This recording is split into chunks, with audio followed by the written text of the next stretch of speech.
Ya, baik, saya ulang lagi. Mari kita pagi hari ini saya mengajak saudara untuk membuka firman Tuhan, nats firman Tuhan yang cukup pendek yang terdapat di dalam Injil Matius. Injil Matius pasal 9. Injil Matius pasal 9 ayat 35 sampai ayat yang ke-38. Ini nats begitu indah dan begitu dalam, saya merasa itu untuk kita renungkan dalam status kita sebagai seorang hamba-hamba Tuhan. Matius pasal 9 ayat 35 sampai ayat yang ke-38, firman Tuhan berkata demikian. Demikianlah Yesus berkeliling ke semua kota dan desa.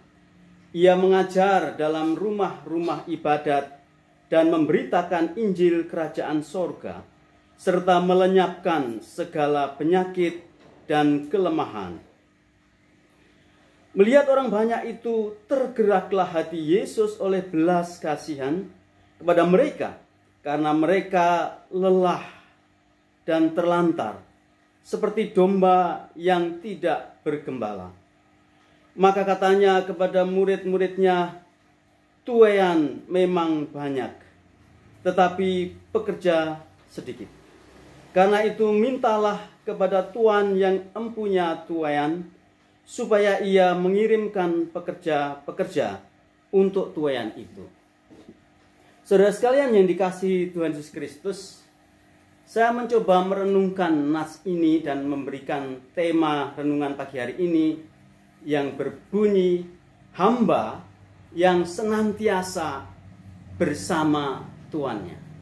Hamba yang senantiasa bersama tuannya.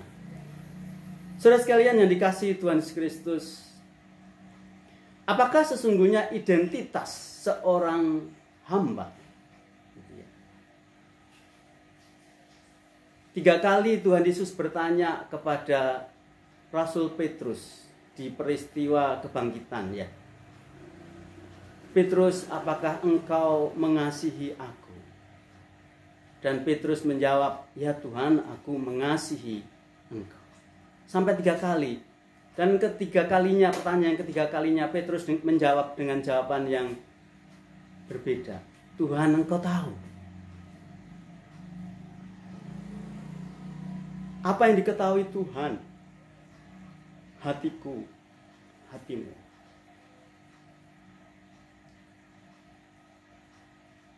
Tuhan, engkau tahu.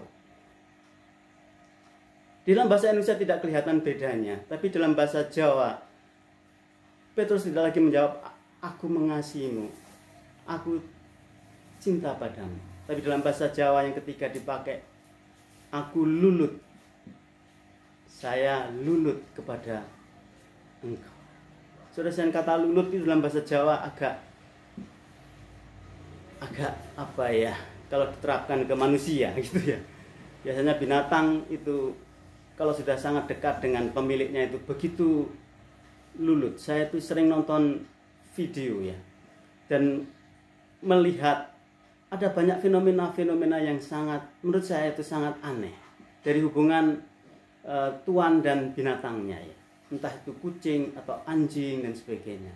Bahkan saya melihat terakhir itu ada anjing kecil sekali itu, dia begitu susah payah memisahkan 2 ayam jago yang lagi bertengkar. Ditarik-tarik ekornya dan sebagainya. Wow, ternyata ada banyak hal yang kita tidak mengerti. Ada banyak hal di dalam pelayanan yang tidak kita mengerti.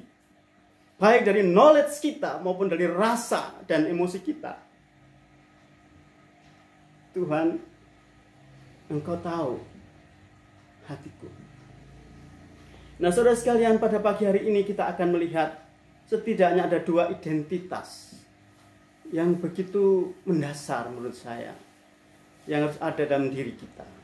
Tanpa itu, lose everything. Tuhan mengatakan pada seorang yang datang kepadanya, nanti suatu saat Tuhan akan menghadapi hambanya. Dan hamba itu mengatakan, Tuhan, aku itu sudah melakukan segala sesuatu untuk engkau. Aku memberitakan namamu, aku menyembuhkan orang-orang sakit. aku melakukan mujizat, aku memberitakan Injil di mana-mana. Kurang apa? Kurang banyak, karena kurang mendasar.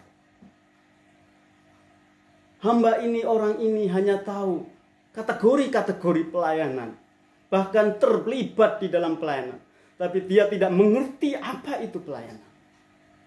Saudara sekalian, hari ini kita mencoba melihat identitas yang pertama dari seorang hamba Tuhan yang kita baca dari nats ini, yang tersirat dari nats ini. Berdasarkan tema hamba yang senantiasa bersama-sama Tuhannya itu, kita menemukan identitas yang pertama. Apakah identitas yang pertama dari seorang hamba Tuhan? Identitas yang pertama ialah seorang hamba yang sejati, senantiasa bersama Yesus dalam tergerak belas kasihan kepada jiwa-jiwa. Amin. Apakah kita in moving dengan Yesus dalam hal ini? Apakah kita satu rasa dengan Yesus dalam hal ini? Yaitu berbelas kasihan kepada jiwa-jiwa.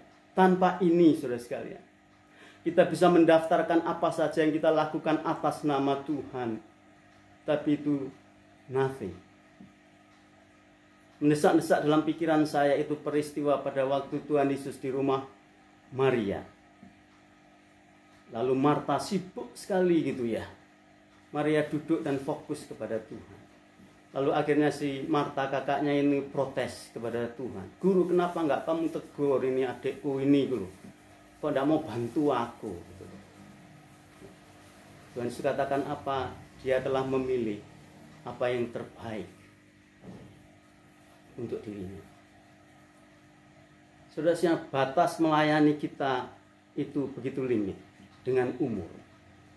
Dan kita akan lewat dengan hakikat pelayanan kita kalau kita tidak in point dalam hal ini. Apa itu? Berbelas kasihan dengan Allah, berbelas kasihan dengan Yesus. Kemarin saya mengikuti acara dari WEC gitu, saudara sekalian, pentahabisan gedung baru gitu ya, secara Zoom. Pak Buker ini berkhotbah. Beliau ini termasuk hamba Tuhan teladan saya, dulu dosen saya. Beliau guru dosen Perjanjian Lama dan bahasa Ibrani. Seorang yang sangat komitmen terhadap misi dan penginjilan. Terakhir saya bertemu beliau beberapa bulan yang lalu di Surabaya. Pak Buker kapan-kapan bantu STI. Pak Sabto, sekarang ini saya hanya mau mengajar kalau berbicara mengenai misi. Pak Buker ini menikah usia sangat lanjut, saudara-saudara, di kampus pada waktu itu. Beliau itu menikah mungkin sudah di atas 50 tahun. Mungkin lebih gitu ya. Dan sama juga ibu istrinya ini juga sudah sangat lanjut usianya. Dan kalau tadi kemarin malam dia cerita, dia itu mengatakan bahwa beban misi Ibu Buker ini sudah muncul sejak SMP.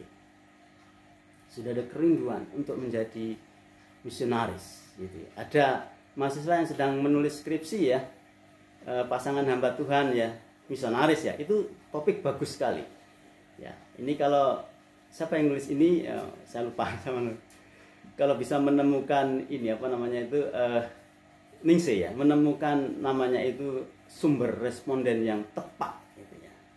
Itu akan memberikan informasi banyak sekali dalam bidang teologi apa namanya itu praktika atau apa namanya itu terapan ya, teologi terapan. Mari kita membaca ayat ini saudara sekalian. Ayat yang ke-36 indah sekali. Melihat orang banyak itu, tergeraklah hati Yesus oleh belas kasihan pada mereka, karena mereka lelah dan terlantar seperti domba yang tidak bergembala. Saudara sekalian, Pak Buker juga menyampaikan kelelahan kita sebagai hamba Tuhan itu sangat terbatas. Tapi kelelahan jiwa-jiwa itu everlasting sampai Tuhan datang kedua kali. Saudara sekalian, tergerak belas kasihan itu adalah kunci dalam pelayanan. Kalau sudah berbicara mengenai hati, saudara sekalian, itu sudah tidak lagi bicara mengenai hitung-hitungan, betul? Ya. Kalau kita masih menghitung, kalau kita masih bisa mengkalkulasi, itu belum dari hati. Profesi ya. Saudara, kalau kita baca nas ini, Yesus itu mengajar di semua kategori pelayanan. Tidak usah ikut dia, beliau, karena kita terbatas. Ya. Yesus itu melakukan semua kategori pelayanan. Apakah dia mengajar? Jelas sekali firman Tuhan mengatakan, iya, dia mengajar. Apakah dia memberitakan Injil? Lebih dari semua penginjil. Bahkan penginjil lintas sosial, di kota, di desa, dan jalan kaki lagi, gitu ya. Apakah dia melakukan mujizat yang luar biasa? Ya, dia menyembuhkan orang-orang sakit. Oke, kalau sekarang kita mengaplikasikan mujizat dengan kategori pelayanan sosial, medis atau apa, ya tentu saja boleh, gitu ya. Mujizat dalam arti ansih ya boleh juga, tapi mujizat dalam pengertian Tuhan pakai keterampilan kita, pengetahuan kita untuk membantu. Misalnya saya ya mungkin bisa diperdebatkan ya, saya juga sekarang itu percaya herbal gitu ya. Kemarin saya menerima upload itu di internet itu, Departemen Kesehatan itu sudah merekomendasi beberapa bahan herbal yang sangat bagus dari Departemen Kesehatan ya. Berarti sudah melewati uji medis gitu ya, yang bisa bermanfaat bagi kita. Ya, misalnya saudara nanti sudah menjadi sarjana teologi atau sarjana pendidikan dan pelayanan di sebuah kampung yang jauh dari rumah sakit dan dokter. Usul saya mungkin ada baiknya kalau saudara belajar ilmu herbal itu ya. Jahe fungsinya untuk apa sebagainya ya. Ya, saya hampir tiap malam itu minum itu wedang uwuh. Saya bikin Facebook guyonan. Katanya uwuh itu bahasa Jawanya katanya itu artinya sampah gitu ya. Karena itu berupa potongan-potongan kecil dari berbagai macam bahan itu. Tapi sampah itu setelah uwuh itu satu gelas itu bisa 10.000. Sampah harganya 10.000. Nah, saudara sekalian, Yesus melayani semua kategori pelayanan. Ya. Tapi kunci dari semua kategori pelayanan hanya satu.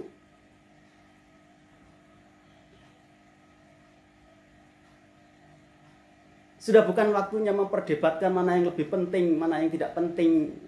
Kadang-kadang orang-orang Kristen masih terjebak di situ ya. Oh, PI lebih penting. Kita ini misi itu berada di ujung tombak. Ya. Yang ngajar jadi minder. Ya. Terus aku tak di bongkotnya aja, tombak aja. Di belakang aja. Gitu. Tapi belakangnya itu sambil dongkol. Nah, itu sebenarnya nggak sehat juga ya. Sudah bukan waktunya lagi. Dan sudah bukan waktunya lagi untuk memperjuangkan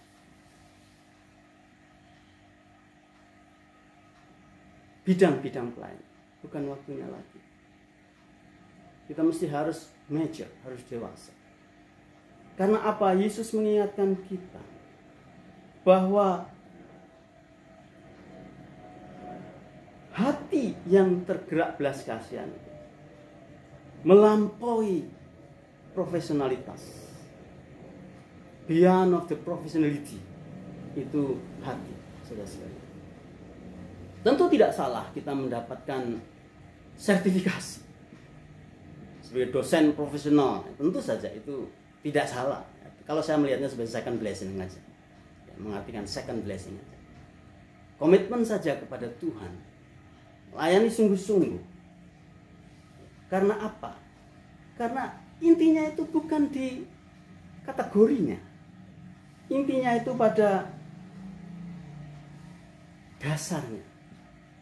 Pengertian yang paling ontikal dari pelayanan itu apa? Tuhan Yesus mengingatkan, inti pelayanan itu adalah hati yang berbelas kasihan kepada jiwa-jiwa. Ini amat sangat penting. Karena kalau tidak ada ini, saudara sekalian, sebetulnya kita hanya menjadi pejuang-pejuang untuk diri sendiri saja. Tidak mengerti hakikat yang paling hakiki dari apa yang dirindukan oleh Kristus dalam pelayanan itu. Tentu kita tidak akan bisa menjadi sempurna, saudara sekalian. Tapi kita bisa meneladani Kristus di sini dan terus-menerus belajar untuk menjadi serupa dengan Kristus. Sebenarnya dalam teologi ada istilah imitatio Christi. Terus mengimitasi diri. Kita harus sadar bahwa kita itu bukan the authentic Christ, bukan, dan tidak mungkin dan tidak boleh. Tapi kita bisa menjadi the imitation of Christ. Kita bisa menjadi serupa saja dengan Kristus. Saudara sekalian, hati tidak bisa dihitung. Hati melampaui hitungan. Itulah sebabnya Tuhan Yesus berbicara mengenai 70 kali 7 kali, betul? Sudah. Intinya pasrah kepada Tuhan. Kepada Tuhan kamu harus mengampuni. No comment. Ya Tuhan, saya mau mengampuni 70 kali 7 kali. Marta, seperti yang sudah saya singgung tadi, pekerja di ladang. Nah, ini contoh yang paling ekstrim. Ada yang kerja dari pagi sampai sore ya. Ada yang kerja jam sore jam 3 sampai jam 5 misalnya gitu ya. Gajinya sama, protes. Nah, ini sekarang banyak sekali demo ya, sedikit-sedikit demo. Lalu tapi orang lupa tidak ada pelanggaran keadilan di situ. Semua sudah sepakat kerja itu sehari entah berapa perhitungannya, gajinya sekian. Ya. 100.000 sehari. Jadi kalau pemilik uang itu memberi 100.000 kepada orang yang bekerja 2 jam saja, apa dasarnya kita menilai itu tidak adil? Dasarnya apa? Dasarnya berada dalam hati yang tamak. Hati yang tidak lagi memiliki komitmen dan kesetiaan kepada hambanya, kepada Tuannya. Saudara sekalian, kita ingat cerita ini. Pada waktu Tuhan Yesus tidak jemu-jemunya dan tanpa putus asa terus-menerus melayani dan membawa para murid itu melayani Tuhan. Kondisi yang terjadi apa, saudara? Para murid itu sibuk untuk mencari mana yang lebih utama. Ya, kisah anak-anak Zebedeus itu ya. Yohanes dan Yakobus ya, minta ibunya sampai minta nanti kalau Yesus jadi raja, tolong ini ada di sebelah kanan kirinya. Aneh sekali. Ini sebuah kondisi yang ironik ya. Gurunya sedang memikirkan hati yang rindu mencapai jiwa-jiwa. Muridnya itu sedang sibuk untuk memikirkan kepentingannya sendiri. Saudara sekalian, di YouTube mungkin kalau nggak salah itu acaranya itu tajuk namanya Positif ya. Itu ada rekaman video singkat untuk peristiwa-peristiwa yang menjadi pelajaran yang penting gitu ya. Ada seorang laki-laki diperhadapkan pada hakim untuk diadili. Seorang laki-laki ternyata sudah sepuh sekali ini, umurnya sudah 93 kalau nggak salah. Dia diadili menghadap hakim gitu ya. Hakim bertanya kepada bapak ini, "Bapak umurnya berapa?" "Saya 90 sekian, Pak." "Wah, Bapak sudah tua." "Iya, Pak." "Loh, Bapak sudah setua ini, catatannya Bapak melanggar kecepatan mengendarai kendaraan." Terus bapak ini bilang gini, "Pak, saya ini sudah tua. Tidak mungkin saya itu mengendarai kendaraan dalam kecepatan tinggi." "Loh, tapi buktinya ini catatannya." "Iya, Pak, waktu itu saya harus ke rumah sakit dengan sangat cepat karena saya sedang membawa orang yang mau meninggal." "Oh ya? Siapa yang mau meninggal? Ini ada seorang yang mau meninggal karena sakit kanker. Dia harus cuci darah atau apa, saya kurang tahu itu, sehingga dia ngebut kecepatannya melebihi. Ya. Siapa dia? Dia anak saya. Umurnya berapa? Umurnya 75 tahun. Jadi anaknya 75 tahun. Kalau sudah berbicara mengenai anak, ini sudah beda. Ini bicara mengenai hati. Demikian juga Bapa kepada dunia ini. Dia tidak bicara mengenai kecanggihan, walaupun kecanggihan itu berkah, tapi dia berbicara mengenai hati. Khususnya kepada mahasiswa, saya memberikan pesan pada pagi hari ini, saudara sekalian. Renungkanlah ini baik-baik. Sekali lagi saya mau tegaskan, saudara mau pilih apa saja kategori pelayanan itu tidak masalah. Itu hanya profesionalisme saja. Jadi profesionalisme itu harus betul-betul dibakar oleh hati yang berbelas kasihan. Itu yang pertama, saudara sekalian. Identitas yang kedua dari seorang hamba Tuhan yang senantiasa mengikuti Yesus ialah hamba Tuhan yang selalu bersama Yesus dalam meminta kepada Bapa. Begging, itu memohon kepada Tuhan. Saya sudah tahu, hampir tidak saya sampaikan. Tapi saya jadi ingat seorang artis namanya Eric Clapton, gitu, orang blueser, pemain blues dari Inggris itu. Pada waktu dia mulai top itu ya, dia tuh keliling ke seluruh dunia. Terus satu hari dia istirahat sama istri dan anaknya masih kecil laki-laki itu. Dia ngobrol-ngobrol di apartemennya itu, tiba-tiba anaknya menghilang. Dan singkat cerita, pada waktu dicari-cari, dia tengok dari kamar mandi, anak itu sudah di bawah, di lantai, di jalan itu berdarah-darah, meninggal dunia. Lalu dia menulis sebuah judul namanya, lagunya Tears of Heaven. Tears in Heaven. Air mata di surga. Dia begging anaknya. Dia mohon anaknya, please come back. Walaupun kamu bahagia di surga, tapi aku tidak bisa menyentuh kamu. I can touch you. Karena kamu ada jarak antara aku dan engkau. Itu begging. Saudara sekalian, tentu saya bukan berarti tidak setuju dengan kerja keras, tapi ingat prinsip Marta ini. Satu hari ada seorang yang sedikit mungkin tidak setuju dengan saya itu, dia bilang, Pak, bukan hanya doa, bukan hanya minta, bukan hanya mohon, tapi juga harus kerja. Tapi Tuhan katakan tidak, no.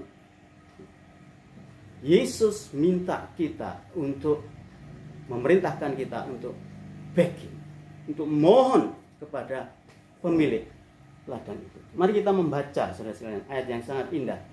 Dan jangan ditambahi, jangan dikurangi. Sungguhan, saudara. Karena banyak orang itu sibuk melakukan ini itu, tapi dia tidak mengerti mengapa dia melakukan itu, gitu ya.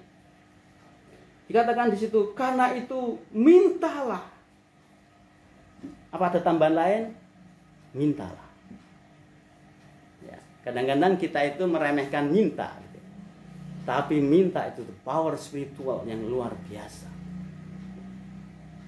Belum kita sudah melakukan ini itu dan tidak mohon sungguh-sungguh. Apakah ini yang harus aku kerjakan? Apakah ini yang harus aku perintahkan? Saudara sekalian, pekerjaan Tuhan itu masalah pekerjaan surgawi. Pekerjaan ilahi, saudara sekalian. Jangan pernah berusaha melakukan pekerjaan Tuhan dengan cara-cara kedagingan. Tidak mungkin. Sama sekali tidak mungkin. Daging hanya bisa menghasilkan daging. Roh akan menghasilkan roh. Saudara sekalian yang dikasihi Tuhan Kristus, sekali lagi, seseorang bisa melakukan apa saja atas nama pelayanan dan kelihatannya melayani. Tapi kalau tidak didasari kepada sebuah kondisi merendahkan hati di hadapan Tuhan, ya, itu seperti pengkhotbah mengatakan akan menguap di udara. Pasti kolaps. Ya. Pekerjaan Tuhan yang dilakukan dengan kekuatan daging, diperjuangkan dengan kekuatan daging, intelektualitas, kecerdasan, diperjuangkan dengan emosi, diperjuangkan dengan perasaan, feeling kita, itu akan kolaps, gitu. Pasti kolaps. Kita membutuhkan senantiasa Roh Kudus. Itulah sebabnya Rasul Paulus selalu menasihati kepada jemaat di Efesus dengan mengatakan, hendaklah kamu senantiasa dipenuhi oleh Roh Kudus, kata firman Tuhan. Nah, saudara sekalian yang dikasihi Tuhan Kristus, memohon itu saya merasa bukan hanya kadang-kadang kita harus awali dulu dengan doa, setelah itu baru kerja. Tidak, menurut saya tidak. Doa itu harus diidentifikasi sebagai permohonan. Memohon itu gimana, saudara-saudara?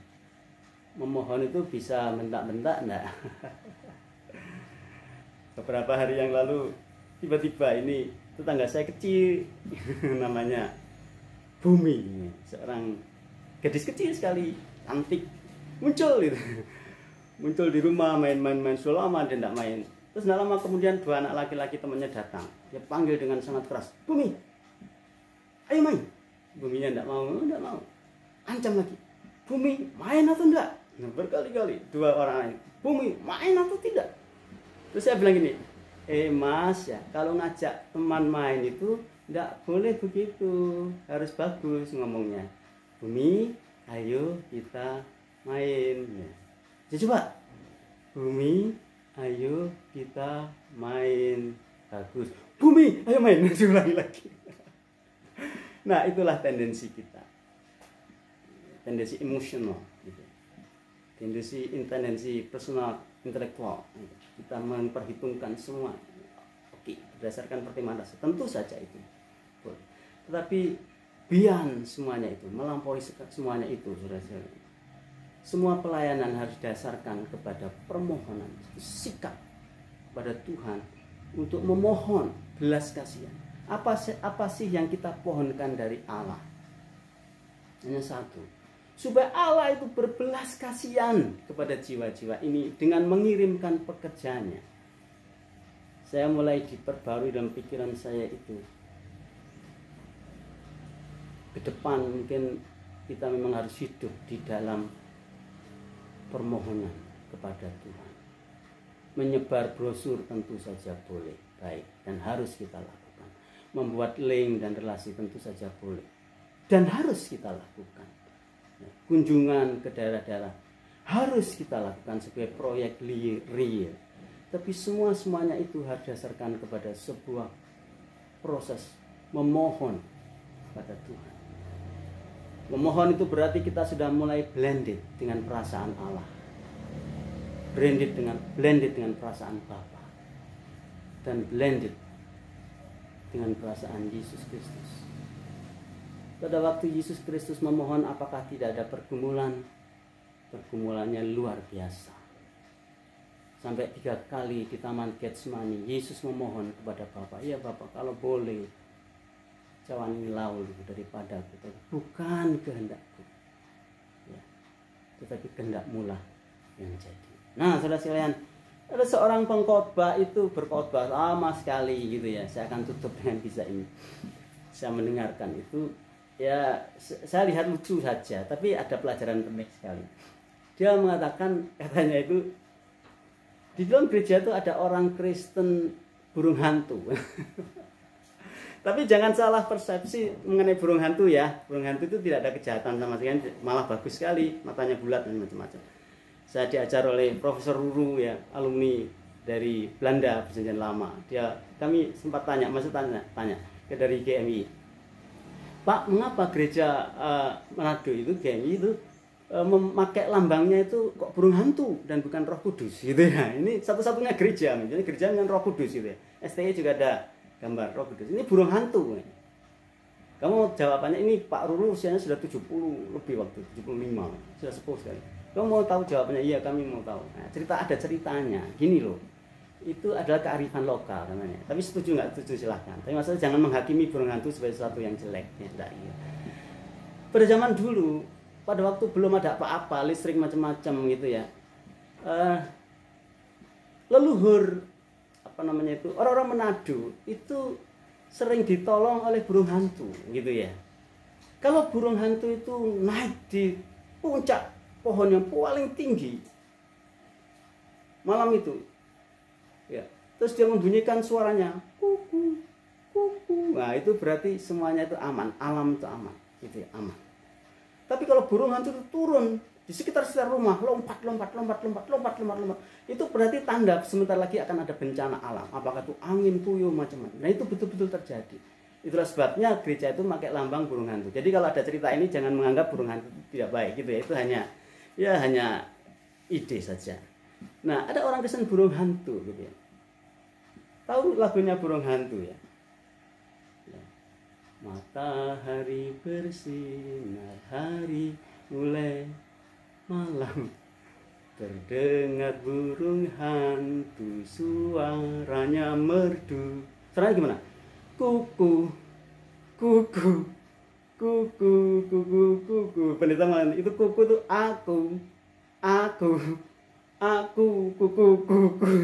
Jadi cirinya orang Kristen yang egois itu apa? Doanya itu selalu berpusat pada diri sendiri. Ya. Betul? Siapa yang memperhatikan aku? Siapa yang memperjuangkan aku? Siapa yang mengerti aku? Aku ini sangat susah, aku itu sangat menderita. Ya. Itu Kristen burung hantu katanya ya. Bukan Kristen merpati. Tapi sekali lagi itu hanya contoh saja. Nah, saudara, ini penting sekali. Kita harus memiliki kemajuan dalam hal ini, saudara-saudara. Kemajuan dalam hal apa?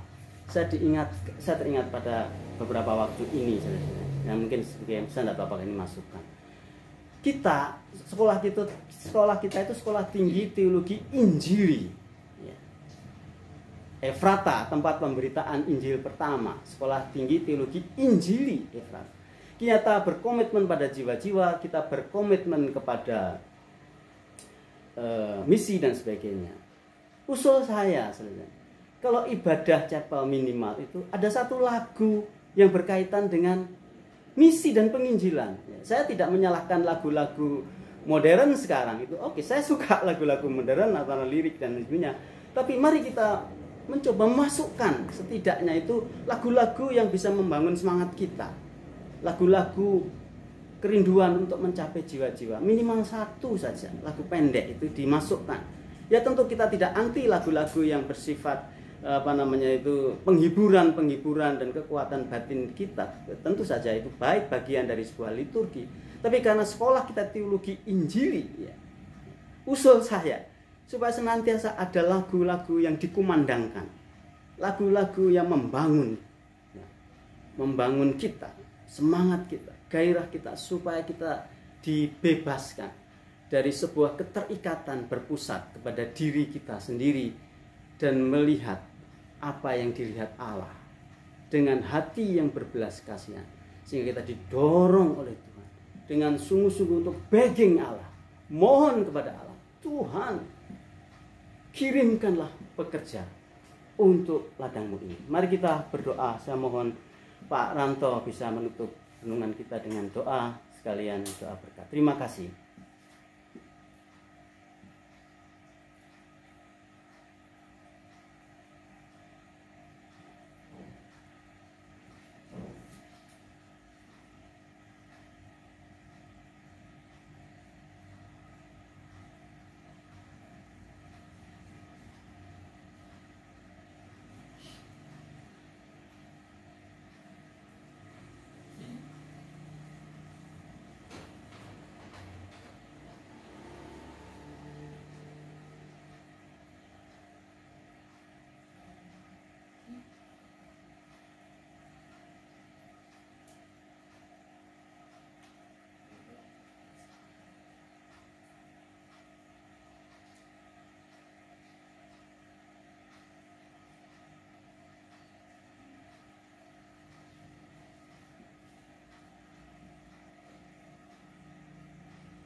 Amin.